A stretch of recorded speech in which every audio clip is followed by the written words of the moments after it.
निरस्तकुहकम् सत्यं परं धीमहि सृष्टिस्थित्यप्ययेहानीति दृष्टितमो बन्धमोक्षाश्च यस्मात् अस्य श्रीब्रह्मरुद्रप्रभृतिसुरनरद्वीष यत्रात्मकस्य विष्णोर्व्यस्ताः समस्ताः सकलगुणनिधिः सर्वदोषव्यपेतः पूर्णानन्दो अव्ययो यो गुरुरपि परमः ಚಿಂತೆಯೇ ತಮ್ಮ ಮಹಾಂತ. ಎಷ್ಟೇನೀಗ 12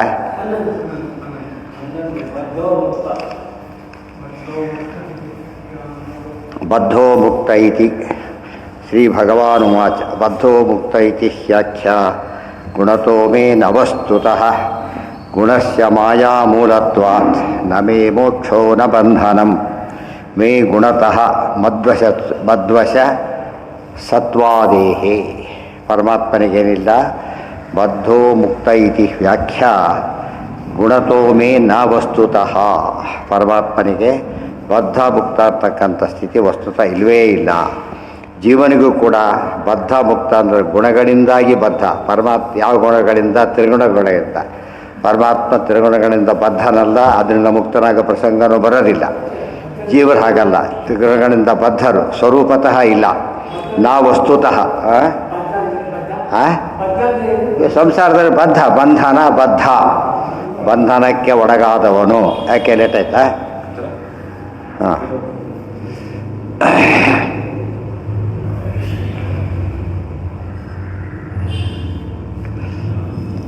ಬದ್ಧೋ ಮುಕ್ತ ಇತಿ ಹ್ಯಾಖ್ಯಾ ಗುಣತೋ ಮೇ ನ ವಸ್ತುತಃ ಗುಣಸ್ಯ ಮಾಯಾಮೂಲತ್ವಾತ್. ಗುಣ ಎಲ್ಲ ಮಾಯಾ ಅಂದರೆ ಪ್ರಕೃತಿ, ಪ್ರಕೃತಿಯ ಮೂಲವಾದ್ದರಿಂದ ನಮೇ ಮೋಕ್ಷೋ ನ ಬಂಧನ. ಪ್ರಕೃತಿಯ ಮೇಲೆ ಪರಮಾತ್ಮ ಇರೋದ್ರಿಂದ ಪರಮಾತ್ಮನಿಗೇನಿಲ್ಲ ಬಂಧನೂ ಇಲ್ಲ. ಬಂಧ ಇಲ್ಲ ಅಂದರೆ ಮೋಕ್ಷದ ಪ್ರಶ್ನೆ ಬರಲೇ ಇಲ್ಲ. ಮೇ ಗುಣತಃ ಮದ್ವಶ ಸತ್ವಾದೇಹೇ. ಮೇ ಗುಣತಃ ಅಂತ ಅಲ್ಲಿಗೆ ಅನ್ವಯ ಮಾಡಿಕೊಂಡ್ರೆ ನನ್ನನ್ನು ಯಾಕೆ ಗುಣಗಳು ಬಂಧನ ಮಾಡೋದಿಲ್ಲ ಅಂದರೆ ಅವುಗಳ ಬಂಧನ ನನ್ನ ಕೈಯಲ್ಲಿದೆ. ಆದ್ದರಿಂದ ಅದೇನು ಮಾಡಲಿಕ್ಕೆ ಸಾಧ್ಯ ಇಲ್ಲ, ನನ್ನನ್ನು ಬಂಧನ ಮಾಡಲಿಕ್ಕೆ ಸಾಧ್ಯ ಇಲ್ಲ. ದೇವರ ಇಚ್ಛೆ, ಪ್ರಕೃತಿ ಎಲ್ಲ ಅರ್ಥ, ಅನೇಕ ಅರ್ಥ. ಇಲ್ಲಿ ಪ್ರಕೃತಿ ಅಂತ ಅರ್ಥ.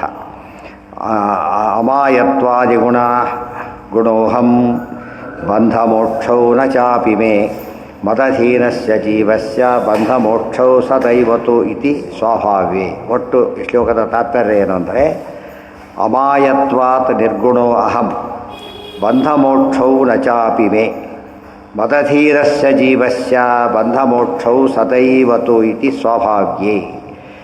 ಅಮಾಯತ್ವಾತ್ ಪರಮಾತ್ಮ ಅಮಾಯ. ಅಮಾಯ ಅಂದ್ರೇನು? ಪ್ರಕೃತಿಯಿಂದ ಮೇಲಿರೋಣ. ಆದ್ದರಿಂದಾಗಿ ನಿರ್ಗುಣ, ಗುಣಗಳ ಸಂಬಂಧ ಇಲ್ಲ. ಬಂಧಮೋಕ್ಷೌ ನ ಚಾಪಿ ಮೇ ಮದಧೀನಸ್ಯ ಜೀವಸ್ಯ ಬಂಧಮೋಕ್ಷೌ ಸದೈವತು ಇತಿ ಸ್ವಭಾವಿ. ಆದರೆ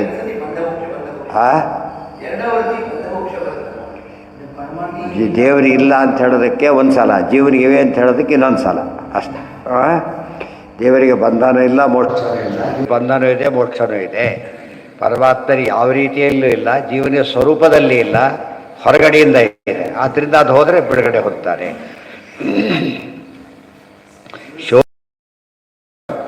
ಇವತ್ತು ಹೊರಗಡೆ ಚಳಿ ಆದರೆ ಹೊದ್ಕೊಂಡ್ರೆ ಹೋಗುತ್ತೆ, ಒಳಗಡೆ ಚಳಿ ಜ್ವರ, ಅದು ಏನು ಹೋಗಲ್ಲ, ಔಷಧಿ ಬೇಕೇ ಬರುತ್ತೆ ಅದಕ್ಕೆ. ಹಾಗೆಲ್ಲ ಹೋಗೋದಿಲ್ಲ. ಶೋಕಮೋಹೌ ಸುಖಂ ದುಃಖಂ ದೇಹಾಪತ್ತಿಶ್ಚ ಮಾಯೆಯ ಸ್ವಪ್ನೆ ಯಥಾ ಆತ್ಮನಃ ಖ್ಯಾತಿ ಸಂಸ್ಕೃತಿರ್ನ ವಾಸ್ತವಿ. ಎಂದು ಎರಡನೇ ಪ್ರಶ್ನೆ. ಜೀವನಿಗೆ ಹೇಗೆ ಸಂಸಾರ? ಶೋಕ ಮೋಹ, ಸುಖ ದುಃಖ, ದೇಹ ಪ್ರಾಪ್ತಿ ಇವೆಲ್ಲ ಇದೆ ಜೀವನಿಗೆ. ದೇಹ ಬರೋದು ಹೋಗೋದು, ಸುಖ ಬರೋದು, ದುಃಖ ಇವೆಲ್ಲ ಇದೆ. ಯಾತಕ್ಕೆ?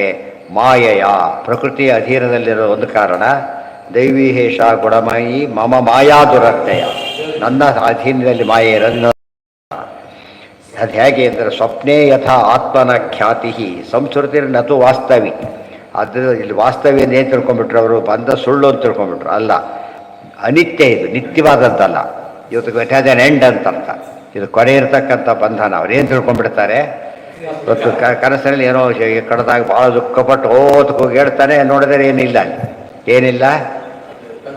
ಬಂಧ ಸುಳ್ಳಲ್ಲ, ಹೊರಗಿನ ಬಂಧ ಅಲ್ಲ. ಓ ಸ್ವಪ್ನದ ಬಂಧ ತಕ್ಷಣ ತಿಳ್ಕೊಂಡ್ಬಿಡ್ತಾನೆ, ಹೊರಟೋಯ್ತು. ಇವರೇನು ವಾಸ್ತವಿಕ ಎಲ್ಲೆಲ್ಲಿ ಬರುತ್ತೋ ಅದು ಸುಳ್ಳು ಸತ್ಯ ಎರಡೇ ಗೊತ್ತಿರೋದು ಅಲ್ಲ. ಸತ್ಯ ಮಿಥ್ಯ, ನಿತ್ಯ ಅನಿತ್ಯ, ಆಮೇಲೆ ಸ್ವತಂತ್ರ ಅಸ್ವತಂತ್ರ, ಆ ಪ್ರಸಂಗ ನೋಡ್ಕೊಂಡು ಅರ್ಥ ಹೇಳಬೇಕು. ಬಂಧ ಇರೋದು ಸತ್ಯ, ಆದರೆ ಹೋಗುತ್ತೆ. ದೇವ್ರಿಗೆ ಬಂಧನೇನೇ ಇಲ್ಲ, ನೀವು ಬಂಧ ಇದೆ ಹೋಗುತ್ತೆ. ಅವ್ರು ಹೇಳ್ತಾರೆ ದೇವರಿದ್ದಾನೆ, ಅವನಿಗೇನಿದೆ, ಅವನೇ ಜೀವ. ಆದ್ದರಿಂದ ಏನಾಗಿದೆ, ಅದು ಸುಳ್ಳು ಬೇರೆ. ಜೀವ ಸುಳ್ಳು ಬರೀ ಅಂದರೆ ಎಲ್ಲಿ ಅರ್ಥ ಮಾಡ್ಕೊಳ್ಳೋಕೆ ಹೋದ್ರೂ ಸುಳ್ಳು ಅಂತಂದ್ಬಿಡುತ್ತೆ. ಕೊನೆಗೆ ಎಲ್ಲಿ ಪ್ರಾಬ್ಲಮ್ ಬಂದ ತಕ್ಷಣ ಮಿಥ್ಯ ಅಂದ್ಬಿಡೋದು. ರೆಮಿಡಿ ಅಲ್ಲ. ಶೋಕ ಮೋಹವು ತತ್ರ ಕೋ ಮೋಹ ಕಶೋಕ ಏಕತ್ವ ಅನುಪಶ್ಯತಃ.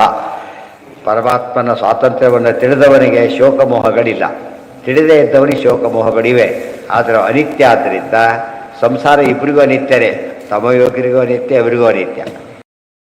ಮುಕ್ತಿಯೋಗ್ಯರಿಗೆ ಬಂಧನ ಹೋಗಿಬಿಟ್ಟು ಮುಕ್ತನಾಗ್ತಾರೆ, ಅವನಿಗೆ ಈ ಬಂಧನ ಪರ್ಮನೆಂಟ್ ಬಂಧನ ಬರೋದು. ಕಸ್ಟಡಿಯಲ್ಲಿ ಜೈಲಿಗೆ ಹಾಕ್ತಾರಲ್ಲ ಆಮೇಲೆ ಹಾಗೆ. ಸದ್ಯಕ್ಕೆ ಎಲ್ಲಿರ್ತಾರೆ ಅವನು, ಕಸ್ಟಡಿ, ಪೊಲೀಸ್ ಕಸ್ಟಡಿ, ಆಮೇಲೆ ಜೈಲು ಬೇರೆ. ಅದು ಮುಗಿದ ಕೇಸೇ ಮುಗೀತ ಅಲ್ಲಿಗೆ, ಆ ಅರ್ಥದಲ್ಲಿರ್ತಾರೆ. ಅಂತೂ ಇಬ್ಬರಿಗೂ ಕೇಸ್ ಮುಗಿ, ಇಬ್ಬರಿಗೆ ಗ್ಯಾರಂಟಿ. ಇವರು ರಿಲೀಸ್ ಆಗ್ತಾರೆ, ಅವರು ಪರ್ಮನೆಂಟ್ ಜೈಲಿಗೆ ಹೋಗ್ತಾರೆ. ಇವನಂತೂ ಸುಖ ದುಃಖದ ಮಧ್ಯೆನೇ ಒದ್ದಾಡ್ತಾರೆ. ಖ್ಯಾತಿ ಅದೇ ಹೇಳ್ತಿರೋದು, ಬಂಧನ ಇದೆ. ಮಿಥ್ಯ ಅಂತ ಹೇಳಿ ರೋಗ ಅದು ಒದ್ದಾಡ್ತಿದ್ದಾನೆ, ಮಿಥ್ಯ ಅಂತ ಹೇಳಿದ್ರೆ ಸುಳ್ಳು ಕೊಡಿ ಅಂತ ಹೇಳ್ತಾನೆ. ಮಿಥ್ಯ ಅದು ಒದ್ದಾಡ್ತಿದ್ರಿ, ಇವಾಗ ಡಾಕ್ಟ್ರ್ ಎಲ್ಲ ನೋಡಿ ಮಿಥ್ಯ ಇಲ್ಲ ಅಂತೇಳಿ ಹೋಗ್ತಾನೆ. ಅವನು ಸಿಟ್ಟು ಬಂದ್ಬಿಡುತ್ತಾನೆ. ಒಂದು ಅನುಭವಿಸ್ತಾ ಇದ್ದೀನಿ, ಹೇಗಿಲ್ಲ ಅಂತ ಹೇಳ್ತೀನಿ ಅಂತ ಕೇಳ್ತಾನೆ. ಅಂದರೆ ರೋಗಿ ಹಾಗಿದ್ದರೆ ವೈದ್ಯ ಹೇಳಿದ ತಕ್ಷಣ ಹೌದಲ್ಲ ರೋಗ ಇಲ್ಲೂ ಇಲ್ಲ ವಾಪಸ್ ಹೋಗಿ ನೋಡಿದ್ದೀರಿ ನೀವು, ಇವು ವೈದ್ಯರಿಗೆ ಬುದ್ಧಿ ಇಲ್ಲ ಅಂತ ತಿಳ್ಕೊಂಡು ಹೋಗ್ತಾನೆ ಹೊರತು ಏನಂತ ಹೋಗೋದಿಲ್ಲ ಅವನು. ಹೌದಾರು ಏನಂತ ತಿಳ್ಕೊಂಡ್ಬಿಟ್ಟಿದ್ದೆ ಅಂತೇಳಿ. ಕೆಲವಿರುತ್ತೆ ಹ್ಯಾಲ್ಯುಸಿನೇಷನ್ ಇರುತ್ತೆ, ಅವೆಲ್ಲ ಬೇರೆ. ಈ ಜೀವನಿಗೆ ಅದೆಲ್ಲ ಬಂದಿರೋದು, ವಸ್ತು ಅನುಭವ ಆಗ್ತಾ ಇದೆ ಅವನಿಗೆ, ಅದು ಅನುಭವಕ್ಕೆ ಬರೋದಿಲ್ಲ. ಅವೆಲ್ಲ ಕೂಡ ಶಕ್ತಿ ರಹಿತ ನೋಡ್ತಾರೆ ಹೊರತು ಆ್ಯಕ್ಚುಲಿ ಏನಿಲ್ಲ ಅಲ್ಲಿ. ರೈತ ತಗೊಂಡು ಅಂತ ಡೈಲೋ ಅದು ಶಕ್ತಿನ, ಅದು ರೈತ ನೋಡ್ಕೊಂಡು ತಟ್ಟೆ ಮಾಡಿಸ್ಕೊಂಡ್ಬಿಟ್ಟಲ್ಲ ಅಂತ ಕೇಳಿದ್ರೆ ತಟ್ಟೆ ಮಾಡ್ಕೊಳ್ಳೋಕೆ ಬರುತ್ತಾ?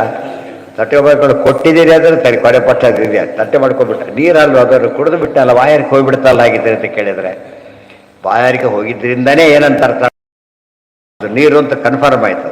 ಇವೆಲ್ಲ ಯೋಚನೆ ಮಾಡಿದೆ ಅವರು. ಒಂದಿಟ್ಟು ಅದಕ್ಕೆಲ್ಲ ಅಡ್ಜಸ್ಟ್ ಮಾಡ್ತಾ ಹೋದರು. ಆಚಾರ ಹಾಗೆ ಮಾಡಲಿಲ್ಲ, ಎಲ್ಲದನ್ನು ಅರ್ಥ ತಿಳಿಸ್ತಾ ಹೋದ್ರು. ಮಾತನ್ನು ಅರ್ಥ ಮಾಡ್ಕೊಡೋದು, ಅಡ್ಜಸ್ಟ್ ಮಾಡೋದು. ಅಡ್ಜಸ್ಟ್ ಮಾಡೋದೆಲ್ಲ ಅವ್ರ ತಲೆಯಲ್ಲಿರೋದು, ತಿಳ್ಕೊಳೋದೆಲ್ಲ ನಮ್ಮ ತಲೆಗೆ ಹಾಕ್ಕೊಳ್ಳೋದು. ಶಾಸ್ತ್ರದಲ್ಲಿ ನನ್ನ ತಲೆ ವಿಚಾರ ಹಾಕಬಾರ್ದು, ಅದನ್ನು ನಮ್ಮ ತಲೆಗೆ ಹಾಕ್ಕೋಬೇಕು. ನಾವು ಬಾಯಿಂದ ಹೊರಗೆ ಹಾಕಿದ್ರೆ ಊಟ ಕೆಟ್ಟೋಗುತ್ತೆ ಅಷ್ಟೇ, ಒಳಗೆ ಹಾಕ್ಕೋಬೇಕು ಊಟನ. ಅರ್ಥ ಬಾಯಿ ಒಳಗೆ ಹಾಕ್ಬಿಟ್ಟು ಯಾರಿಗೆ ಉಳಿದವರು ತಿಂದಾಗ ಆಗ್ಬಿಡ್ತಾರೆ. ಅರ್ಥ ಮಾಡಿಕೊಂಡ್ರೆ ವೆರಿ ಇಂಪಾರ್ಟೆಂಟ್. ಜ್ಞಾನ ಅಂತ ಹೇಳಿದರೆ ಹೊಸ್ದಾಗಿ ಕಲಿಯೋದೇ ಹೊರತು ಏನಲ್ಲ, ಇರೋದಕ್ಕೆ ಅಡ್ಜಸ್ಟ್ ಮಾಡಿಕೊಡೋದಲ್ಲ. ಇಲ್ಲ ಯಾರು ಒಂದೇ ಕ್ಲಾಸಲ್ಲೇ ಇರ್ತಾರೆ, ಮುಂದಕ್ಕೆ ಹೋಗೋದೇ ಇಲ್ಲ, ಎಲ್ಲ ಅದಕ್ಕೆ ಅಡ್ಜಸ್ಟ್ ಮಾಡ್ಕೊಂಡು ಹೋಗ್ತಿರ್ತಾನಾಗೆ. ತಪ್ಪದು. ಬೇಸ್ಟ್ ಯಾರೇ ಹೇಳ್ತಾರೆ, ಪಾಪ ಗೊತ್ತಿಲ್ಲ ಅವರಿಗೆ, ಇಷ್ಟ ಇರೋದು ಅಂತೇಳಿ ಪ್ರತಿ ಸರ್ತಿ ಇಷ್ಟ ಇರೋದು ತಿಳ್ಕೊಂಡ್ಬಿಟ್ರೆ ಜ್ಞಾನ ಹೇಗೆ ಬರುತ್ತೆ? ಜ್ಞಾನದ ಅರ್ಥನೇ ಗೊತ್ತಿಲ್ಲದಂತ ತಿಳಿಯೋದು ಅಂತೇಳಿ. ಸ್ವಪ್ರೋ ಏನು ಹೌದು, ಆಗ ನಮ್ಗೆ ಗೊತ್ತೇ ಇದ್ದಿಲ್ವಲ್ಲ, ಅದು ಜ್ಞಾನದ ಲಕ್ಷಣ. ಅದು ಗೊತ್ತಿದ್ದಿಲ್ವಲ್ಲ ಇದು ಒಳ್ಳೆಯ ವಿಷಯ ಅಂತ ತಿಳ್ಕೊತಾರೆ. ಆ ಜ್ಞಾನದ ರೀತಿಯೇ ಹಾಗೆ. ಅದನ್ನು ಎಂದೂ ಮಾಡಿದೆ. ಏನು ಮಾಡಿ ಪ್ರತಿಯೊಬ್ಬ ಭಾಷೆಕಾರರು ಮಾಡಿದ ಮೊದಲೇ ಕೆಲಸ ಏನು ಅಂತ ಕೇಳಿದರೆ, ಒಂದು ಮೊದಲಿಟ್ಕೊಂಡ್ಬಿಡೋದು, ಗಣಸ ಗಟ್ಟಿ ಮಾಡ್ಕೊಂಬಿಡೋದು, ತಕ್ಕಂತೆ ಅಡ್ಜಸ್ಟ್ ಮಾಡ್ತಾ ಹೋಗೋದು. ಹೇಳಲಿಲ್ಲ, ಟೋಪಿ ತಕ್ಕಂತೆ ತಲೆ ಕಟ್ ಮಾಡಬಾರ್ದು, ತಲೆ ತಕ್ಕಂತೆ ಟೋಪಿ ಹಾಕ್ಕೋಬೇಕ ಹೊರತು ತಲೆ ಕಟ್ ಮಾಡಿದರೆ ಕೊಂದಾಗತ್ತೆ, ಬಲ್ಡರಾಗತ್ತೆ. ಶಾಸ್ತ್ರ ಅದಕ್ಕೆ ಹೇಳಿದ್ದು ಏನಂತ ಹೇಳಿದ್ರೆ, ಶಾಸ್ತ್ರವನ್ನು ಕೊಲ್ತಾರೆ ಅಂತ ಹೇಳಿ, ಗೊತ್ತಾಯ್ತಾ? ದೇವರನ್ನು ಕೊಲ್ತಾರೆ, ದೇವರಿಗೇನಾಗೋದಿಲ್ಲ, ಅಟೆಂಪ್ಟ್ ಆಗಿದೆ. ಅಂಧಂತಮ ಪ್ರವೇಶಂತೆಯೇ ಕೇಚ ಆತ್ಮಹನೋಜರಾಹ ಉಪನಿಷತ್ತೇ ಮಾತಾಡುತ್ತೆ. ಸ್ವಪ್ನೋಯಮಿತಿ ಅವಿಜ್ಞಾನಾತ್ ಸ್ವಪ್ನೇ ದುಃಖಂ ಉಪಾಶ್ನುತೆ. ನಿಜ ಸ್ವರೂಪ ಸ್ವಪ್ನ ಸುಳ್ಳು ಅಂತ ಅರ್ಥ ಮಾಡ್ಕೋತಾರಲ್ಲ, ಅದಕ್ಕೆ ಆಚಾರ ನೋಟ್ ಕೊಡ್ತಾರಲ್ಲ, ಅದು ಸ್ವಪ್ನ ಸುಳ್ಳಲ್ಲ. ಸ್ವಪ್ನ ಅಯಂಬಿತಿ ಅವಿಜ್ಞಾನ, ಅದು ಸ್ವಪ್ನ ಅಂತ ಗೊತ್ತಿಲ್ಲದೆ ಹಾಗಿದ್ದಾರೆ, ಇದು ಬಂಧನ ಅಂತ ಗೊತ್ತಿಲ್ಲದೆ ಹೀಗಿದ್ದಾರೆ. ಬಂಧನ ಅಂತ ಗೊತ್ತಾದ ತಕ್ಷಣ ಏನು ಮಾಡ್ಕೋತಾರೆ, ಬಿಡುಗಡೆ ಮಾಡ್ಕೊಬೇಕು. ಸ್ವಪ್ನ ಅಂತ ತಕ್ಷಣ ಎಬ್ಬಿಸ್ತಾರೆ, ಯಾರು ಓವರ ಕೂಗ್ತಿರ್ತಾರೆ ಒಬ್ರು, ತಕ್ಷಣ ಈಗ ಎಬ್ಬಿಸ್ಬಿಟ್ರೆ ಸರಿ ಹೋಗ್ಬಿಡ್ತಾರೆ ಅಷ್ಟೇ. ಅದು ಎಬ್ಸೋರು ಒಬ್ರು ಇರಬೇಕಾಗ, ಅದಕ್ಕೆ ಗುರುಗಳಿಂದ ಜ್ಞಾನ ಬರುತ್ತೆ ಅಂತಾರಲ್ಲ ಹಾಗೆ. ಸ್ವಪ್ನೋಯಮಿತಿ ಅವಿಜ್ಞಾನ ಸ್ವಪ್ನೆ. ಇವತ್ತು ಅವ್ರ ಪ್ರಕಾರ ಎಲ್ಲರೂ ಕನಸು ಕಾಣೋರು ಎಬ್ಸೋರು ಯಾರು ಆಗಿದ್ದಾರೆ, ಎಲ್ಲರಿಗೂ ಹಾಗಾಗಿದ್ದರೆ ಎಲ್ಲರೂ ರೋಗಿಗಳಾದರೆ ಔಷಧಿ ಕೊಡೋನು ಯಾರು? ಔಷಧಿ ಕೊಡೋನು ಬೇರೆ, ರೋಗಿ ಅಂತ ಹೋಗ್ಬಿಟ್ರೆ ಅದು ಬೈತಾ ಹೊರಟೋಯ್ತು. ಇಬ್ಬರಿದ್ದಾರೆ ಅಂದಮೇಲೆ ಏನಲ್ಲ ಬೈತಾ ಇರುತ್ತೆ. ಸ್ವಪ್ನೋಯಮಿತಿ ಅವಿಜ್ಞಾನ ಸ್ವಪ್ನೇ ದುಃಖಂ ಉಪಾಶ್ನುತೆ. ಸ್ವಪ್ನ ಎಂಬ ತಿಳುವಳಿಕೆ ಇಲ್ಲದೇ ಇದ್ದುದರಿಂದ ಸ್ವಪ್ನದಲ್ಲಿ ಆಗ್ತಕ್ಕಂಥ ಪ್ರಸಂಗಗಳನ್ನು ನಿತ್ಯ ಅಂತ ತಿಳ್ಕೊಂಡು ದುಃಖ ಪಡ್ತಾನೆ. ನಿಜಸ್ವರೂಪಾನುಭವರಾಹಿ ತದ್ವದೇವತ್ತು. ಯಾಕೆ ನಿಜಸ್ವರೂಪ ಅನುಭವ ಅವನಿಗಿಲ್ಲ. ಶುದ್ಧ ಸಾತ್ವಿಕ ಜೀವನಿಗೆ ಜ್ಞಾನ ಅನ್ನೋದ ಸ್ಟ್ರೆಸ್ ಗೊತ್ತು ಅವನಿಗೆ. ಅವ ಏನೋ ಎಕ್ಸ್ಟರ್ನಲ್ ಏನು ಬಿಡಿಸೋಳಕ್ಕೆ ಟ್ರೈ ಮಾಡ್ತಾರೆ. ಆ ಸ್ವರೂಪದಲ್ಲಿ ಇದೆ ಅವನಿಗೆ, ಬಿಡಿಸೋಳಕ್ಕೆ ಬರೋದೇ ಇಲ್ಲ.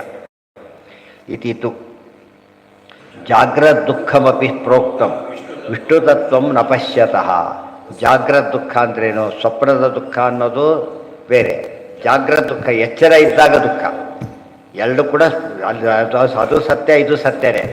ಅದು ಅನಿತ್ಯ, ಇದು ಅನಿತ್ಯನೇ. ಅದು ತಕ್ಷಣ ಗೊತ್ತಾಗುತ್ತೆ. ತುಂಬ ಸಾಧನೆ ಮಾಡಿದ ಮಾತು ಎಬ್ಬಿಸಿದಾಗ ಗೊತ್ತಾಗುತ್ತೆ ಹೊಟ್ಟಿನ ಮೇಲೆ. ಸ್ವಪ್ನದಿಂದ ಹೇಗೆ ಹೇಳಬೇಕು ಇದನ್ನು ಕೂಡ ಇದರಲ್ಲಿ ಹೇಳ್ಬೇಕಲ್ಲ, ಇಲ್ಲದವ್ರೆ ಬೇರೆ ದಾರಿ ಇಲ್ಲ. ಯಾಕೆ ಎಲ್ಲಿ ಬಿದ್ದಿತ್ತ? ತಂದೆ ಇರಲಿಲ್ಲ, ಅಷ್ಟು ಅರ್ಜೆಂಟ್ ಇತ್ತ? ಹಾಂ ಹುಡ್ಕತ್ ಬಂದ್ಬಿಡ್ತಾ ಇಲ್ಲ ಸಿಕ್ಕೋದು. ಜಾಗ್ರತ್ ದುಃಖಮಪಿ ಪ್ರೋಕ್ತಂ ವಿಷ್ಣು ತತ್ವಂ ನ ಪಶ್ಯತಃ. ಅಲ್ಲಿ ಎಚ್ಚರ, ಇಲ್ಲಿ ವಿಷ್ಣು ತತ್ವ.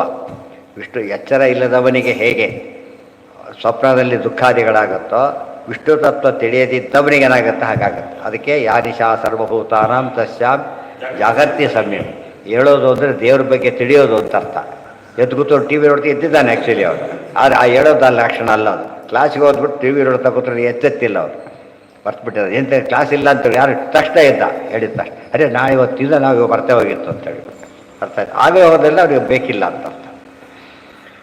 ತಸ್ಮಾತ್ ತದ್ ಅಸ್ವಭಾವತ್ವಾತ್ ಮತ್ತು ಅಸತ ಎಲ್ಲಾಯಿತು ಸದಪಿ ಏತತ್ ಅವಾಸ್ತವಂ. ಆದ್ದರಿಂದ ವಸ್ತುಸ್ಥಿತಿಯಲ್ಲಿ ಇದ್ದರೂ ಕೂಡ ಅದು ಈ ರೀತಿ ಬಾಹ್ಯದ ದುಃಖ ಅಲ್ಲ. ಆದ್ದರಿಂದ ಅದನ್ನು ಅವಾಸ್ತವಿ ಅಂತ ಕರೆದ್ರೆ ಹೊರತು ಏನಲ್ಲ, ಅದು ಸುಳ್ಳು ಅಂತಲ್ಲ.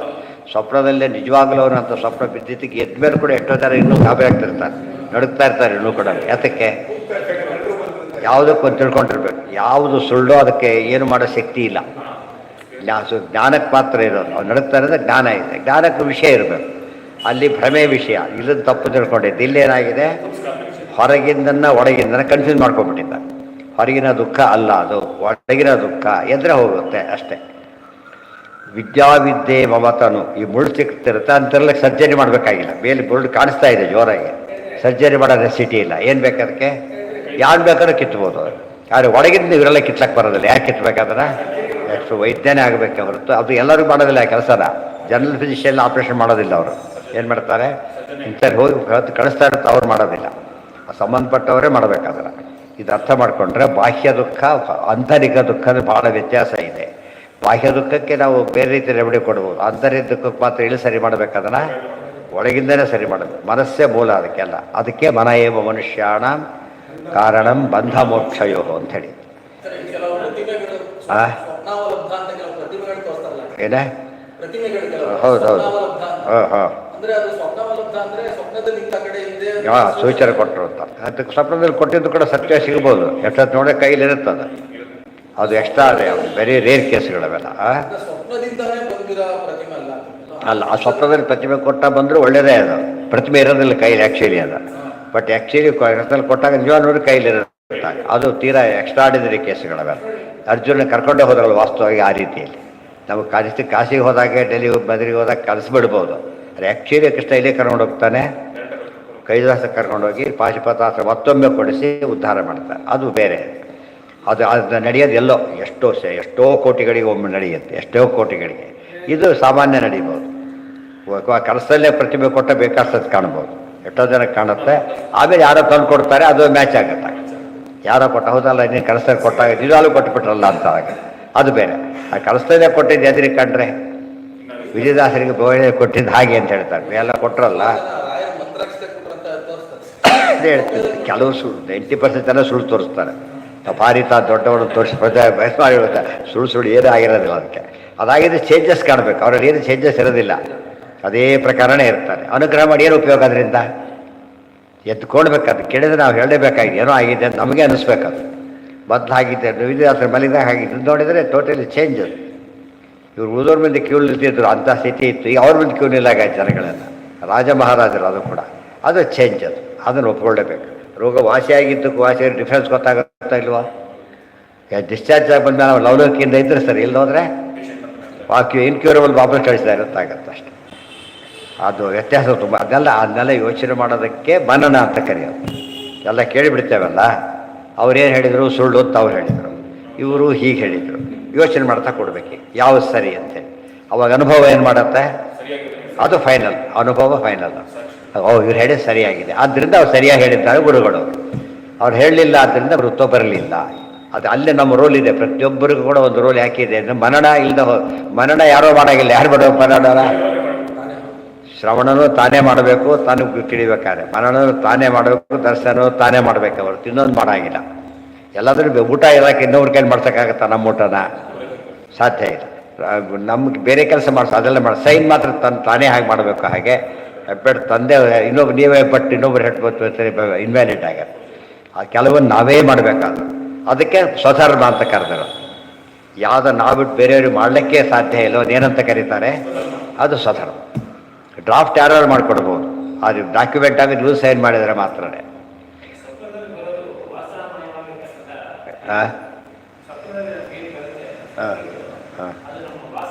ವಾಸನಮಯ, ಹೌದು ಹೇಳಿದ್ರಲ್ಲ, ವಾಸನಮಯ ವಸ್ತು ಅಲ್ಲಿ ಇದ್ದಾಗ ಕಾಣುತ್ತೆ, ನಿಜ ಅಂತ ಕಾಣುತ್ತೆ. ವ್ಯತ್ಯಾಸ ಗೊತ್ತ ಯಾವ್ದ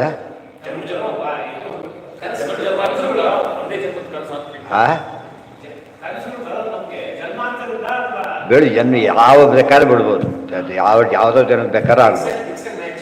ಅದೇನು ಕಾರಣ ಇಲ್ಲ ಅದಕ್ಕೆ. ಯಾಕೆ ಏನು ಅಯ್ಯೋ ಅವೇ ಜಾಸ್ತಿ ಇರುತ್ತೆ ಕೆಲವು ಸರ್ತಿ, ಇದಕ್ಕಿಂತ ಹೆಚ್ಚಾಗಿ ಅವೇ ಇರುತ್ತೆ. ಗೊತ್ತಾಯ್ತಾ? ಇಲ್ಲಿ ಮೊದಲು ಆರಂಭದಲ್ಲೆಲ್ಲ ಈಗಿನ ಕಡಿಮೆ ಇರುತ್ತೆ, ಬೇರೆದೇ ಜಾಸ್ತಿ. ಆಮೇಲೆ ಇದು ಹೆಚ್ಚು ಜಾಯಿನ್ ಆಗ್ತಾ ಹೋಗುತ್ತೆ. ಹಾಂ ಹಾಂ ಹಾಂ ವಾಸನ ಅಂದ್ರೆ ಏನು? ಸಂಸ್ಕಾರ ಅಂತ. ಸಂಸ್ಕಾರ ಎಲ್ಲ ಅವತ್ತೇ ನೋಡಿದ, ಎಲ್ಲ ದೇವಸ್ಥಾನಗಳು ಆನೆ ನೋಡ್ಬೇಡ, ಕಳಸ ಆನೆ ಬಂತು ಅವತ್ತಿಂದೇ. ಅದು ಬೇರೆ ಬೇರೆ ಏನಲ್ಲ. ಬಟ್ ಯಾವುದೋ ಒಂದು ಬರುತ್ತೆ ಹೊಸದಾಗದು. ಅದರಿಂದ ಇತ್ತೀಚೆ ನೋಡಿದ್ದಲ್ಲದು, ಯಾವುದೋ ಸಂಸ್ಕಾರ ಉಳ್ಕೊಂಡಿತ್ತು. ಹಳೆಯ ಫೋಟೋ ಸಿಕ್ಕರೆ ಹಾಗೆ ಇವತ್ತಿನ ಫೋಟೋ ಸಿಗೋದು ಬೇರೆ, ಹಳೆಯ ಯಾವುದೋ ತೋಡ್ತೋಡ್ದು ತನಗೆ ಆಶ್ಚರ್ಯ. ಯಾವ ತೆಗೆದಿದ್ದು ಗೊತ್ತೇ ಇಲ್ವಲ್ಲ ಅಂತೇಳಿ ಅವತ್ತು ಅದಾದ್ರೆ ಒಪ್ಪಲೇಬೇಕಾದ, ತನ್ನ ಫೋಟೋ ಆದ್ರೂ ಒಪ್ಪಲೇಬೇಕಾದಲ್ಲ. ಇವತ್ತು ಆದರೂ ಡೂಪ್ಲಿಕೇಟ್ ಮಾಡ್ತಾರೆ, ಏನೋ ಮಾಡಿ ಕೊಟ್ಬಿಡ್ತಾರೆ, ಅವನ ಭ್ರಮೆ ಹುಟ್ಟಿಸ್ಬಿಡ್ತಾರೆ. ಏನು ಇತಿ ಎಲ್ಲಿದೆ? ಲೋಕ ಸಂಹಿತಾಯ ಗ್ರಂಥದ ಹೆಸರು ಲೋಕ ಸಂಹಿತ ಅಂತ ಹೆಸರು. ವಿದ್ಯೆ ಮಮತನು ವಿದ್ಯೆ ಬುದ್ಧವ ಶರೀರಿಣ ಮೋಕ್ಷಬಂಧಕರಿ ಆದ್ಯೆ ಮಾಯಯಾ ಮೇ ವಿನಿರ್ಮಿತಯೇ. ವಿದ್ಯೆ ಅವಿದ್ಯೆ ಎರಡೂ ಕೂಡ ನನಗೇ ಸೇರಿತ್ತು. ಗೊತ್ತಾಯ್ತಾ? ಈ ಲಾಕ್ ಹಾಕೋತ್ರ ಕೀರು ಅವ್ರಿಗೆ ಹತ್ರ ಇರ್ಬೇಕಾದ್ರೆ ಲಾಕನ್ನು ಕೊಡೋರು ಕೀ ಕೊಡಬೇಕು. ಈ ಲಾಕ್ ನೋಡಿ ಕೀ ನನ್ನ ಹತ್ರ ಇರುತ್ತೆ ಅಂತ ಕೇಳಿದರೆ ಯಾರು ಒಪ್ತಾರದ್ರ? ಅಷ್ಟೇ ಅಲ್ಲ, ಎಲ್ಲ ಕೀರು ಕೊಡಬೇಕು ಅವರಿಗೆ. ಒಂದು ನಿಮ್ಮ ಹತ್ರ ಹಾಗೆಲ್ಲ ಬಿಡ್ಲಕ್ಕೆ ಬರೋದಿಲ್ಲ. ಅದೇ ರೀತಿ ವಿದ್ಯೆ ಎರಡು ನನ್ನ ಕೈಯಲ್ಲೇ ಇದೆ. ಅದಕ್ಕೆ ಬಂಧಕೋ ಭವಪಾಶೇನ ಭವಪಾಶಾಚ್ಯ ಮೋಚಕ. ಬಂಧಕನೂ ತಾನೇ, ಮೋಚಕನೂ ತಾನೇನೆ. ಮಮತನು ಅಂದರೆ ಅಧಿಷ್ಠಾನ ಅಂತ ಅರ್ಥ, ವಶದಲ್ಲಿದೆ. ವಿದ್ಯೆ ಉದ್ಧವ ಶರೀರಿಣಾಂ. ಯಾವ ವಿದ್ಯಾವಿದ್ಯೆಗಳು ಅಂದರೆ ಶರೀರಿಣಾಂ ವಿದ್ಯಾವಿದ್ಯೆ. ಜೀವಿಗಳ ವಿದ್ಯೆ ಏನಿದೆ ಅದು ದೇವರ ಅಧೀನ. ಯಸ್ಮಾತ್ ಬ್ರಹ್ಮೇಂದ್ರ ರುದ್ರಾದಿ ದೇವತಾನಾಂ ಶ್ರೀ ಗೊತ್ತಿದೆ. ಅದೇ ರೀತಿ ಯಾವುದು ಅವಿದ್ಯೆ ಇದೆ ಅದು ಕೂಡ ದೇವರ ಅಧೀನದಲ್ಲೇ ಇದೆ. ಮೋಕ್ಷಬಂಧಕರಿ ಆದ್ಯೆ, ಇದರಲ್ಲಿ ಮೋಕ್ಷಬಂಧಕರಿ ಆದ್ಯೆ. ಮೋಕ್ಷಕರಿ ವಿದ್ಯಾ, ಬಂಧಕರಿ ಅವಿದ್ಯಾ. ಮಾಯಯಾಮೇ ವಿನಿರ್ಮಿತೆ, ಎರಡು ಕೂಡ ನನ್ನ ಪ್ರಕೃತಿಯಿಂದ ಒಂದರ್ಥ, ನನ್ನ ಇಚ್ಛೆಯಿಂದ ಮಾಡಿದೆ. ದೈವಿ ಹೇಷ ಗುಣಮಯಿ ಮಮ ಮಾಯಾ ದುರತ್ಯಯ. ವಿದ್ಯಾವಿದ್ಯೆ ಮಮತನು ಪ್ರತಿಭಾವತೆ, ಪ್ರತಿಮೆ ಇದ್ದಾಗೆ ಅಂತ ಅರ್ಥ. ಸದಾ ತದ್ವ್ಯತಿರಿಕ್ತಸ್ಯ ನಿತ್ಯಜ್ಞಾನ ಸುಖಾತ್ಮನಃ. ಇಲ್ಲಿ ಕೆಲವು ಏನು ತಿಳ್ಕೊಂಡ್ಬಿಟ್ರು, ನನ್ನದೇ ರೂಪ ಅಂತ ಹೇಳ್ತಾರೆ. ನನ್ನದೇ ರೂಪ ಅಲ್ಲ, ಅವಿದ್ಯೆ ಪರಮಾತ್ಮ ರೂಪ. ಜ್ಞಾನ ಪರಮಾತ್ಮನ ರೂಪ ಒಪ್ಪೋದು, ಅಜ್ಞಾನ ಪರಮಾತ್ಮನ ರೂಪನ ಅಲ್ಲ. ಅದು ಅಧಿಷ್ಠಾನವಾಗಿ ವಶದಲ್ಲಿದೆ ಅಂತ ಅರ್ಥ. ಮದಿಚ್ಛಾ ವಶಗೆ ನಿತ್ಯಂ ವಿದ್ಯಾ ನಿರ್ಮಿತ ಗುಣಾ ಸತ್ವಾದ್ಯ ತದಧೀನತ್ವಾತ್ ಅವಿದ್ಯಾಯ ನವೇ ಗುಣಾ. ಇವೆಲ್ಲ ಪ್ರಕೃತಿಯ ಗುಣಗಳಾದ್ದರಿಂದ ನನ್ನ ಪ್ರಕೃತಿಯ ಸಂಬಂಧನೇ ಇಲ್ಲ, ಆದ್ದರಿಂದ ನನಗದು ಅಪ್ಲಿಕಬಲ್ ಅಲ್ಲ. ಅವಿದ್ಯಾಚೈವ ವಿದ್ಯಾಚ. ನೋಡೋದಕ್ಕೆ ಏನು ಮಾಡ್ತಾರೆ, ಕೈ ಕಟ್ಕೊಂಡಿದ್ದಾರೆ, ಇಬ್ಬರು ಜೊತೆ ಹೋಗ್ತಿದ್ದಾರೆ. ಪೊಲೀಸ್ ಹಿಡ್ಕೊಂಡು ಹೋಗ್ತಾರೆ. ದೂರದಿಂದ ನೋಡೋರಿಗೆ ಇವರೇ ಪೊಲೀಸ್ ಹಿಡ್ಕೊಂಡು ಇವರೇ ಪೊಲೀಸ್ ಗೊತ್ತಾಗೋದಿಲ್ಲ, ಯಾರನ್ನ ಹಿಡ್ಕೊಂಡ್ರೂ ಗೊತ್ತಾಗೋದಿಲ್ಲ. ಆಕೆ ಹತ್ತಿರದಿಂದ ಕ್ಲಿಯರಾಗಿ ಗೊತ್ತಾಗುತ್ತೆ. ಅದು ಬದ್ಧ ಬಂಧಕ, ಬಂಧಕ ಅವನು, ಬದ್ಧ ಇವನು. ನೋಡಿದವ್ರಿಗೆ ಕನ್ಫ್ಯೂಷನ್ ಆಗಾಗ ನಮಗೆ ಹಾಗಾಗಿದೆ. ಎಂದು ದೇವರಿ ಅವ್ರ ಪ್ರಕಾರ ದೇವರಿಗೆ ಬಂಧನ. ಅದ್ವೈತದ ಒಟ್ಟು ಇರೋದು ಒಬ್ಬ ಬಂಧನ ಅಂದ್ರೆ ಯಾರಿಗೆ ಆಯ್ತು? ಈಗ ಇರೋದೇ ಒಬ್ಬನ ಅಂದಮೇಲೆ ಒಂದು ಬಂಧನ ಆಗಿದೆ, ಯಾರಿಗಾಗಿದೆ? ಅವನಿಗೆ ಆಗಿದೆ ಅಂತ. ಹಾಗೆ ಮೋಕ್ಷಕ ಯಾರು? ಅವನಿಗೆ ಬಂಧ ಆದಮೇಲೆ ಬಿಡಿಸೋರು ಯಾರು ಇಲ್ಲ ಆದಮೇಲೆ ಶಾಶ್ವತ ಬಂಧ ಏನಾಗಿದ್ರೆ ಫಾರ್ ಎವರ್. ಅದೇ ಅದಂತ ವಸ್ತು ಅಂತ ಅರ್ಥ. ಫಾರ್ ಎವರ್ ಇರೋದು ಯಾವುದು ಬಂಧನ? ನರಕಗಳೇ ಫಾರ್ ಎವರ್ ಇರೋದಿಲ್ಲ. ಆದ್ದರಿಂದ ಹಾಗೆ ಬಂದರೆ ಬಿಡಿಸೋರೇ ಇಲ್ಲ. ಆದ್ದರಿಂದ ದುಃಖ ಪಡ್ತಾನೆ ಇರಬೇಕಾಗತ್ತೆ. ಬಿಡಿಸೋರಿದ್ರೆ ಏನಾಗುತ್ತಾಗ ಅವಾಗ ಬಿಡಿಸ್ತಾರೆ, ಸರಿ ಹೋಗ್ಬಿಡೋದು. ಯಾರಿಗೆ?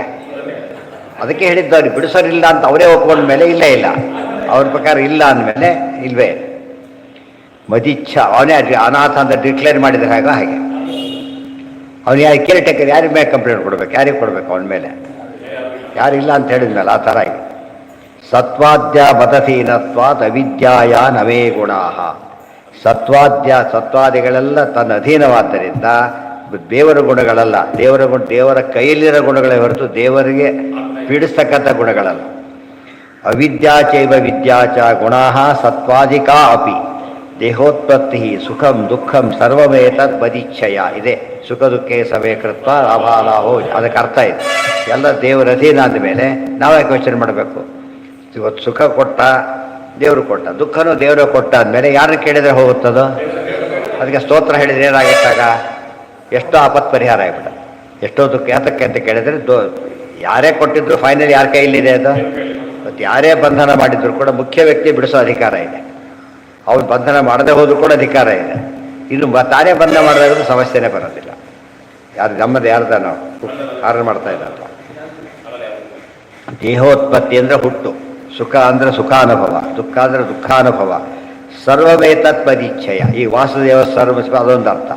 ಎಲ್ಲವೂ ದೇವರ ಸೇರದಲ್ಲಿದೆ ತಾನೇ ಹೇಳಿದ್ದಾನೆ. ಸುಖಂ ದುಃಖಂ ಭಯೋ ಭವೋ ಭಾಯೋ ಭಯಂಚ ಭಯಮೇವಚ, ಇವೆಲ್ಲ ತಾನೇ ಕೊಡ್ತೇನೆ ಅಂತ ಹೇಳಿದ್ರಂತ. ಆ ಅರ್ಥನೂ ಅದಕ್ಕೆ ವಾಸುದೇವ ಸರ್ವಂ ಅಂದರೆ ಸರ್ವಸ್ವಾಮಿ ಅಂತ ಅರ್ಥ. ಸುಖವಾಗಲಿ ಬಹು ದುಃಖವಾಗಲಿ ಸಖರೀನಾಗಿರುವ ಪಾಂಡುರಂಗ. ಅತೋಹಂ ಬಂಧ ಮೋಕ್ಷಾಭ್ಯಾಂ ರಹಿತೋ ನಿತ್ಯಮೇವತು. ಜೀವರಿಗೆ ಬಂಧ ಮೋಕ್ಷ ಇದೆ, ದೇವರಿಗೆ ಎಂದೂ ಕೂಡ ಬಂಧ ಮೋಕ್ಷ ಇಲ್ಲ. ಯಾವುದರಿಂದ ಬಂಧ ಆಗಬೇಕು ಅದೇ ಇವ್ರ ಕೈಲಿರೋದ್ರಿಂದ ಬಂಧಿಸೋರು ಇಲ್ವೇ ಇಲ್ಲ.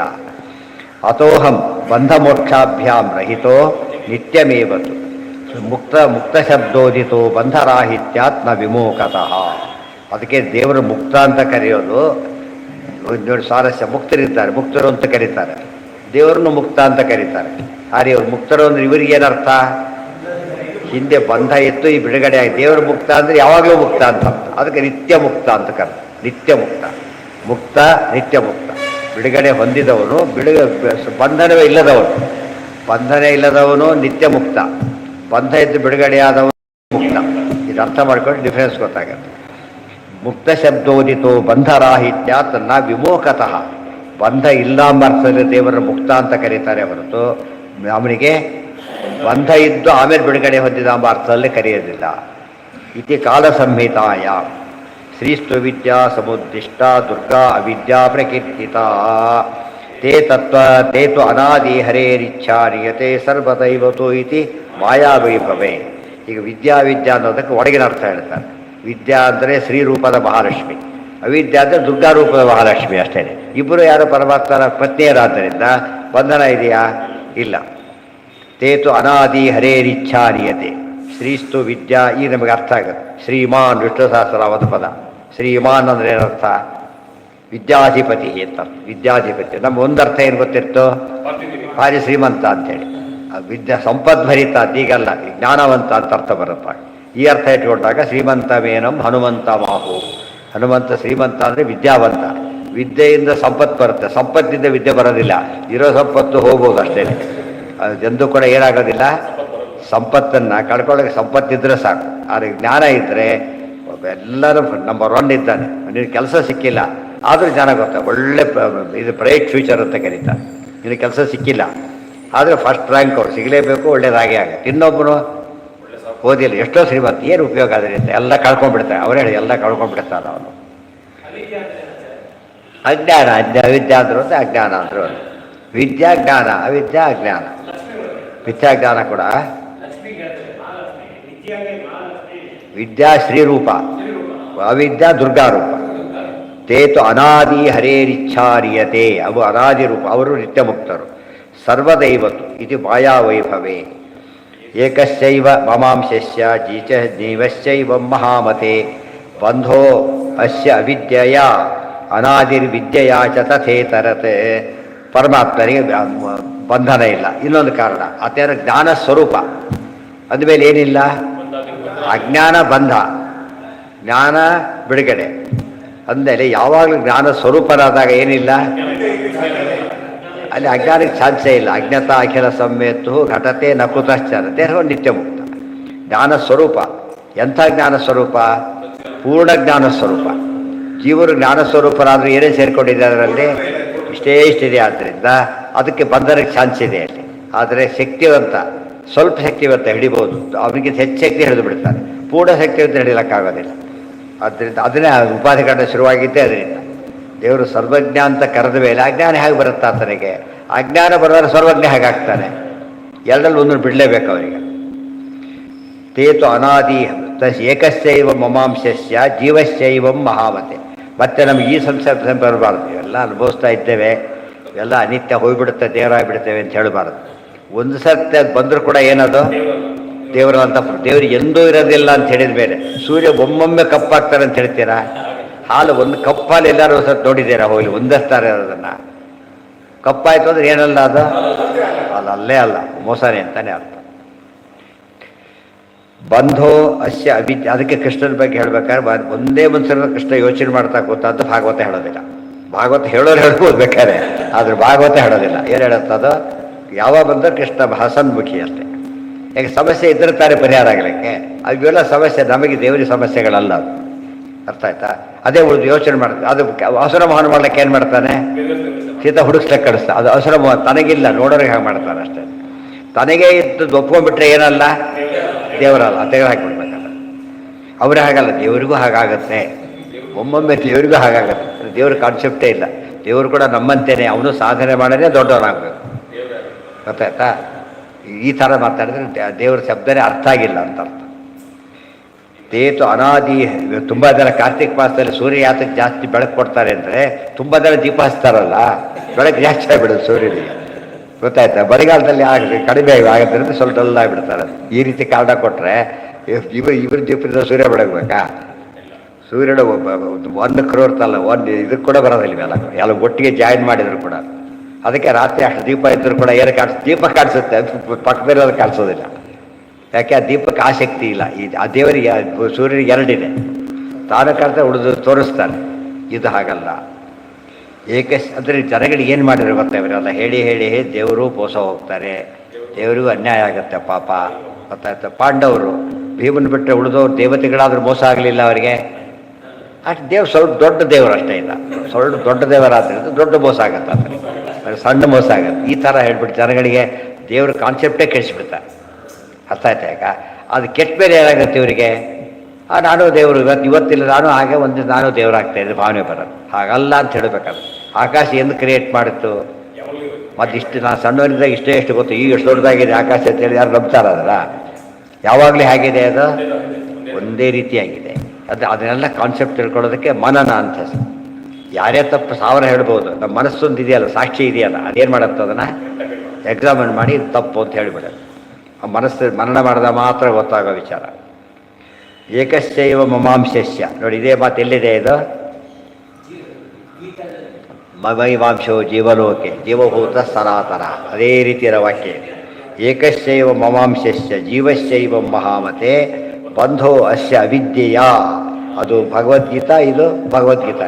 ಅದು ಅರ್ಜುನಿಗೆ ಹೇಳಿದ್ದು, ಇದು ವೃದ್ಧವರಿಗೆ ಹೇಳ್ತಾರೆ. ಬಂಧೋ ಅಸ್ಯ ವಿದ್ಯೆಯ ಅನಾದಿ ವಿದ್ಯೆಯಾಚ ತಥೆ ಇರುತ್ತದೆ. ಅನಾದಿಯಾದ ಅವಿದ್ಯೆಯಿಂದ ಬಂಧ, ಬರತಕ್ಕಂಥ ವಿದ್ಯೆಯಿಂದ ಮೋಕ್ಷ. ಇನ್ನೊಂದು ರೀತಿ ಅನಾದಿ ವಿದ್ಯೆ ಸ್ವರೂಪ ಸ್ವಲ್ಪ ಇದೆಯಲ್ಲ, ದೊಡ್ಡದು ಮಾಡ್ತಾರೆ ಅಷ್ಟೇ. ಇದು ತಥೆ ಇತ್ತರತ್ತೆ. ಇತರತ್ತಂದರೆ ಅವಿದ್ಯ. ವಿದ್ಯೆನೂ ಅನಾದಿ, ಇದು ಅನಾದಿ. ಆದರೆ ಅದು ಕೂಡ ಬಂಧಕ್ಕೆ ಅದು ಕಾರಣ, ಮೋಕ್ಷಕ್ಕೆ ಇದು ಕಾರಣ. ಭಿನ್ನ. ಇಷ್ಟೆಲ್ಲ ವಿವರಣೆ ಭಗವದ್ಗೀತೆಯಲ್ಲಿ ಬರೋದಿಲ್ಲ. ಅದು ಸಿಂಪಲ್ ಒಂದು ಕಾರಣ ಕೊಡಬೇಕು, ಸಿಂಪಲ್ ಕಾರಣ. ಯಾಕೆ ಒಂದು ಕಾರಣ ಏನು ಕೊಡ್ಬೋದು? ಭಗವದ್ಗೀತೆ ಭಾರಿ ವಿಷಯ, ಇಲ್ಲಿ ಯಾಕೆ ಬರೋದಿಲ್ಲ?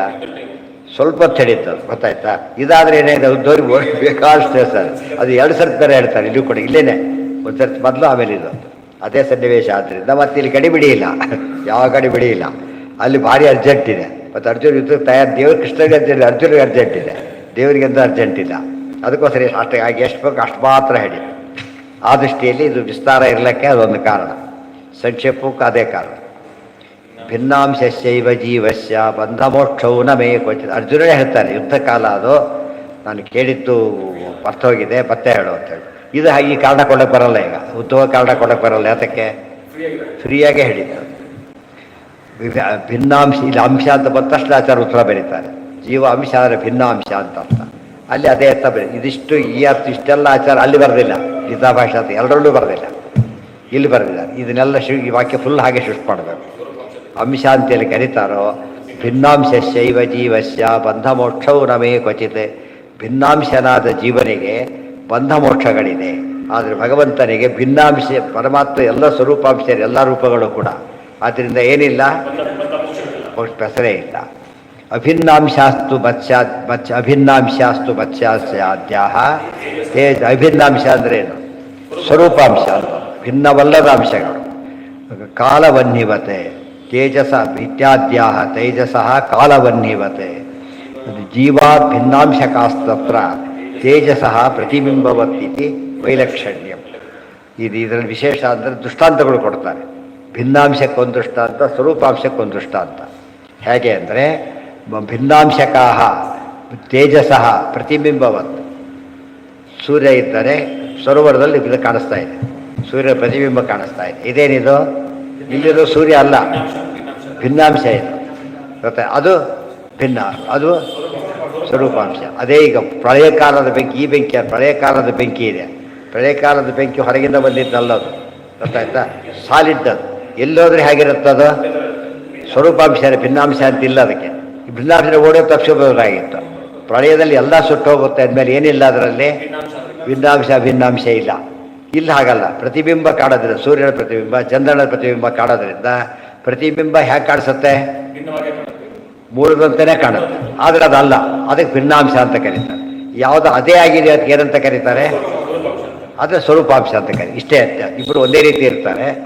ಅವ್ರನ್ನ ಒಬ್ಬರು ಸ್ವರೂಪಾಂಶದವನು, ಇನ್ನೊಬ್ಬರು ಭಿನ್ನಾಂಶ, ನೋಡೋದಕ್ಕೆ ಒಂದೇ ರೀತಿ ಕಾಣ್ತಾರೆ. ಅವರು ದೊಡ್ಡ ಮಾತಾಡಿಸ್ಬಿಡ್ತಾರೆ, ಆಮೇಲೆ ಅಲ್ಲ ಅವರಲ್ಲ, ಇವರು ಬೇರೆ ಅಂತ ಹೇಳ್ತಾರೆ. ನೋಡಲಿಕ್ಕೆ ಟ್ವಿನ್ಸ್ ಇದ್ದ ಸಾಮಾನ್ಯ ಹೇಗಿರ್ತಾರೆ? ಎಷ್ಟೋ ಸತ್ಯ ಬರೆಯವರಿಗೆ ಕನ್ಫ್ಯೂಷನ್ ಆಗೋಷ್ಟು ಮಟ್ಟಿಗೆ ಹೋಲಿಕೆ ಇರುತ್ತೆ. ತುಂಬ ಜನಕ್ಕೆ ಆಗಿರೋದಿಲ್ಲ, ಕೆಲವರಿಗೆ ಆಗಿರುತ್ತೆ. ತುಂಬ ಜನ ಭಾರಿ ಐಡೆಂಟಿಕಲ್ ಆಗಿರ್ತಾರೆ. ಜೀವ ಪ್ರತಿಬಿಂಬ ಹಾಗಿದ್ದಾರೆ. ಇಷ್ಟಾದರೂ ಕೂಡ ಹೇಗಿದ್ದಾರೆ ಅಂದರೆ, ಅವರಿಬ್ಬರು ಅಟ್ಲೀಸ್ಟ್ ಒಂದು ಎಕ್ಸಿಸ್ಟೆನ್ಸ್ ಸಪ್ರೇಟ್ ಇದೆ. ಪ್ರತಿಬಿಂಬ ಹಾಗಲ್ಲ, ವಿತೌಟ್ ಬಿಂಬ ಇರಲಿಕ್ಕೆ ಸಾಧ್ಯ ಇಲ್ಲ. ಆದ್ದರಿಂದ ಟೋಟಲಿ ಡಿಫರೆಂಟ್. ಆದ್ದರಿಂದ ಈ ದೃಷ್ಟಾಂತ ಬೇರೆ ಕಡೆ ಕೊಟ್ಟಿಲ್ಲ, ನೆನಪಿರಲಿ. 2 ದೃಷ್ಟಾಂತ ಇದೆಯಲ್ಲ, ನೆನಪಿಟ್ಕೊಂಡ್ಬಿಟ್ರೆ ಸ್ವರೂಪಾಂಶ ಭಿನ್ನಾಂಶ ಹೇಗೆ ಡಿಸೈಡ್ ಮಾಡಬೇಕು. ಸ್ವರೂಪಾಂಶ ಭಿನ್ನಾಂಶ ಹೇಗೆ ಇಟ್ಕೊಂಡ್ಬಿಟ್ಟು ಎರಡು ಹಾಲೇನೆ. ಒಂದು ಸ್ವಲ್ಪ ಬಣ್ಣದಲ್ಲಿ ವ್ಯತ್ಯಾಸ ಇದೆ, ಸ್ವಲ್ಪ ಅದು ಏನೋ ಭಾಳ ಸೂಕ್ಷ್ಮ ಕಾಣಿಸುತ್ತೆ. 2 ಹಾಲು, 2 ದೇಶಿ ಹಸುವಿನ ಹಾಲು ಅಂತಲೇ ಮುಂದಿಟ್ಟ. ವ್ಯತ್ಯಾಸಕ್ಕೆ ಈ ಹಸುವಿನ ಹಾಲು ಅಂತ, ಇದು ಈ ಹಸುವಿನ ಹಾಲು. ಅವಾಗ ಏನಾಯಿತು? ಭಿನ್ನಾಂಶ ಆಗೋದು. ಅದೇ ಹಸುವಿನ ಹಾಲೇನೆ ಇಲ್ಲ ಸ್ವಲ್ಪ ಕೇಸರಿ ಹಾಕಿದ್ದೆ ಅಂತಾರೆ, ಅವಾಗ ಏನಾಯಿತು? ಅದು ಸ್ವರೂಪಾಂಶನೇ ಅದು, ಆದರೆ ಅದು ಬೇರೆ ಆ್ಯಡ್ ಆಗಿದೆ. ಅದು ಹಾಗಲ್ಲ, 2 ಹಸುವಿನ ಹಾಲೇನೇ ಬೇರೆ. ಎಮ್ಮೆ ಹಾಲು ಹಳದಿ ಇರೋದಿಲ್ಲ, ಅದು ಹೇಗಿರುತ್ತೆ? ಭಾರಿ ವೈಟ್ ಇರುತ್ತೆ. ಎಮ್ಮೆ ಹಾಲುಗಳು ಬೇರೆ. ಈ ದೇಶಿ ಹಸುರಲ್ಲಿ ಕೃಷ್ಣ ಕಪಿಲಾಗೋ ಅಂತಿರುತ್ತೆ, ಅದ್ರ ಹಾಲು ಎಲ್ಲಕ್ಕಿಂತ ವಿಲಕ್ಷಣ ಅಂತ ಹೇಳ್ತಾರೆ. ನೋಡೋದಕ್ಕಾಗಲಿ ಅದು ಎಫೆಕ್ಟ್ ಆಗಲಿ ಭಾರಿ ಜಾಸ್ತಿ. ಮೊನ್ನೆ ಹೋದಾಗ ಸುಬ್ರಹ್ಮಣ್ಯಕ್ಕೆ ಹೋದ್ರೆ ತೇರಿಸಿದ ಹಸು ಎಷ್ಟು ಗೊತ್ತಾ? ಅದು 7 ಲಕ್ಷ ರೂಪಾಯಿ. ಇಷ್ಟೇ ಇಷ್ಟಿದೆ, 7 ಲಕ್ಷ ರೂಪಾಯಿ. 7 ಲಕ್ಷ. ನಾವು 10 ರೂಪಾಯಿ 10,000 ಗೋದಾನ ಮಾಡಿ ಬಂದುಬಿಡ್ತಾರೆ. ಎಲ್ಲ ವಂಶೋದ್ಧಾರ ಆಯಿತು ಅಂತ ಬಂದುಬಿಡ್ತಾರೆ. ಅಂದರೆ ಎಷ್ಟು ಆಶ್ಚರ್ಯ ಅಂದರೆ, ಇಲ್ಲೇ ಇಟ್ಕೊಂಡಿದ್ದಾರೆ ಅವರು. ಇಲ್ಲಿರೋವೆಲ್ಲ ಲಕ್ಷಗಟ್ಟಲಿರೋದೆ ಇಲ್ಲಿ ಮಠದಲ್ಲಿ ಇಟ್ಕೊಂಡಿದ್ದಾರೆ. ಯಾವ 10,000 ರೂಪಾಯಿ ಇದ್ದಲ್ಲ, ಭಾರಿ ದೊಡ್ಡದು. ಈ ನಾವು ಗೋದಾನ ಮಾಡಿದ್ದೆಲ್ಲ ಏನಾಯ್ತು ಅಲ್ಲಿಗೆ? ನಾವು ಮಾಡಿಬಿಟ್ಟೆ ಅಂತ ಹೇಳ್ಕೊಳ್ಳೋ ಗೋದಾನ ಅಲ್ಲ, ನಮ್ಮ ಶಕ್ತಿ ಇದ್ದಷ್ಟು ಮಾಡಿದೆ ಅಂತ ಹೇಳಬೇಕೆ ಹೊರತು ಏನಂತ ಹೇಳಬಾರ್ದು, ನಮ್ಮದು ಗೋದಾನ ಮಾಡಿದವರಿಲ್ಲ ಅಂತ ಹೇಳೋದಕ್ಕೆ ಹೋಗಬಾರ್ದು. ಇನ್ನೊಂದು ಯಾವುದೋ ಬಂದಿತ್ತು, ಯಾವುದೋ ಒಂದು 7 ಕೋಟಿ ರೂಪಾಯಿ ಅಂತ ಯಾವುದೋ ಕೋಣ 7 ಕೋಟಿ ರೂಪಾಯಿ. ಎಷ್ಟು ವರ್ಷ ಇರುತ್ತೆ ಹೋಗಲಿ ಅದು. ಮನೆ ಆದರೂ ಕನಿಷ್ಠ 106 ವರ್ಷ ಆದರೂ ಇರುತ್ತೆ. ಸೈಟ್ ಹತ್ತು ಉಳಿದೇ ಉಳಿಯುತ್ತೆ ಕರೆಕ್ಟ್. ಅದು ಹತ್ತು ಇರೋದೇ ಇಲ್ಲ ಅಲ್ಲ, 20 ವರ್ಷ ಆಯುಷ್ ಅಷ್ಟೇ. 7 ಕೋಟಿ ರೂಪಾಯಿ ಅಂದರೆ ಎಷ್ಟು ಇದಿರ್ಬೋದು. ಅದು ತೊಗೊಳ್ಳೋರು ಬೇರೆ ಇದ್ದಾರೆ ಅಂದರೆ ಅವರಷ್ಟು ಎತ್ತಿರ್ಬೋದು, ವ್ಯಾಲಿ ಅಷ್ಟಿರ್ಬೋದು.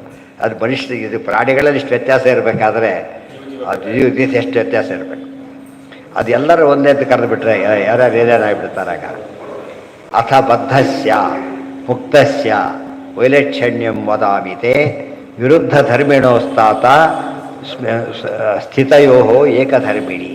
ಅದ್ರ ಬಗ್ಗೆ ಬದ್ಧ ಮುಖ್ಯ ಇನ್ನೂ ಸ್ವಲ್ಪ ವಿಷಯ ಹೇಳ್ತೀನಿ ಕೇಳು ಅಂತ ಹೇಳ್ತಾನೆ. ಅದಿಷ್ಟು ಕೂಡ ನಾಳೆ. ಒಟ್ಟು ವಿಷಯ ಏನು ಗೊತ್ತಾಯ್ತಾ, ಇದಿಷ್ಟು ಭಾರಿ ಇಂಪಾರ್ಟೆಂಟ್. ಭಿನ್ನಾಂಶ ಸ್ವರೂಪಾಂಶ ದೃಷ್ಟಾಂತ ಸಮೇತ ಹೇಳಿದ ಭಾಗ ಇದು.